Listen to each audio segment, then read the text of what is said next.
mana kaka jopur. Atyang. Erokamano Joyce, an nyalo wacho ni mana kaka wacho ni e kambegi nitiere jopur ma bende gin jotich, kendo gin jotich to kendo gin jopur. Omiyo waywako kodgi ywak achiel maduong' ma pod adogo chien kama ne ipenjo Richard en ni this process county government wa ni kanye Joyce. Aduoko mutegno kabisa ni agriculture is a devolved function, but the functions obedo devolved, but the fund pok obedo devolved.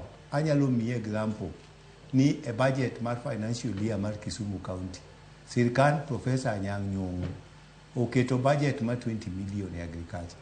20 million Kisumu County wan gi rech, wantie gi niang', wantie gi mchele to kod mamoko. What can 20 million do? So one thing mapudwa riwore kod imwacho niya, the government or transfer the functions and the fund. To onge kaka the government put hold the fund to the function is transferred. Kanye kama gwenyruok nitiere magibed realigned.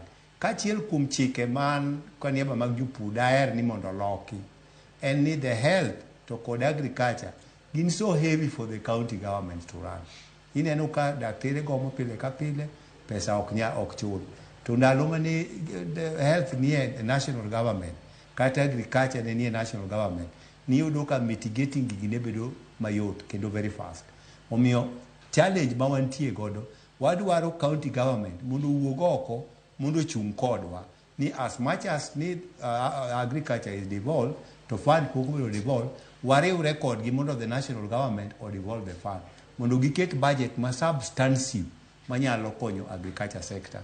To machielo penjo ma jotich ne wacho, amor kod jotich nikech riwruok margi mar Kenya Plantation Workers Union motele gi Francis Wangara ochung' imara, kata nyoro ne wan kode kendo owacho kendo anwoni Wangara ochung' ne jotich ni onge leasing mabro dhi mbele e kambe mag sirkal nyaka nochul gop jotich maromo 5.2 billion.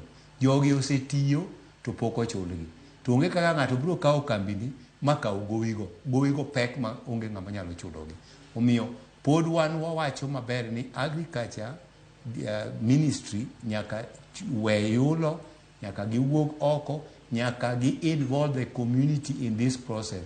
To ka the community ok obedo involved in this process, ng'ato biro biro to kawo kambino, but without the goodwill of the community onge gima biro timo kanyo.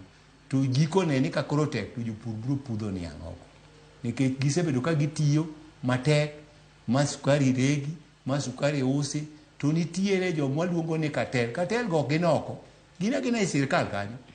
Kineno gik mwasebedo ka waneno ka, President mar Republic of Kenya nigi very good agenda. To chalo ka gima nitiere kamoro ma President ng'at achiel en minister mar Interior, to en minister mar Agriculture, micromanaging this county ng'at achiel. It is too heavy for His Excellency the President. So there is a need mondo yud jok manyalo konye tich effectively and most of Ministry of Agriculture. Janeno wa moro kanyo gendo bende oseyo jod bura inya mago